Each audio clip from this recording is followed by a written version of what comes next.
Now it's time to look at gradients. How do we create nice gradients into our XML, into our user interface? We can do that easily. Let's go back to, for instance, let's look at our shape here. Let's use that one. So in our shape here, to add a gradient, we simply say, you probably guessed it. Okay, let's go ahead and open this and say, there we go, gradient. Now, if we put a space there, the gradient requires at least three properties: angle, start color, and color. A gradient allows us to change as we go in a certain direction at a certain angle, right? So we need an angle, we need the start color, and we need end color. Okay, so that's it. So I'm going to put an angle here. Of course, it's going to be in degrees. So we just, let's say I put 90 degrees as such, 90.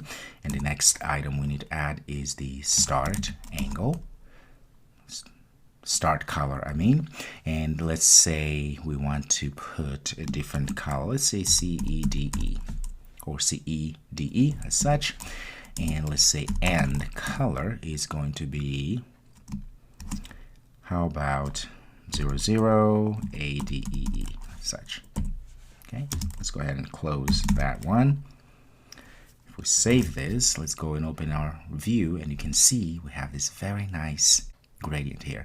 What happens if we say 180? You see, it changed to 180. There we go. So depending on what you need, this will indeed work. So it has to be the angle. So 45 degrees, you can say 90, say 360 degrees, that should work as well. Okay, so if you save this, if we call this again into one of our shapes, you notice there we go. Because we've been using this as the background to our user interface relative layout here, that's why we still are able to see the shape showing here.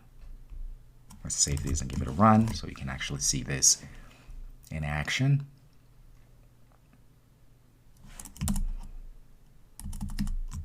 And there we go. Very nice gradient. All right. So I hope you start to see the possibilities here. Possibilities here are endless, the things you can do with all of this knowledge you're getting. And okay, so I'll stop here. Go ahead and play around with this gradient, and I'll see you in the next video.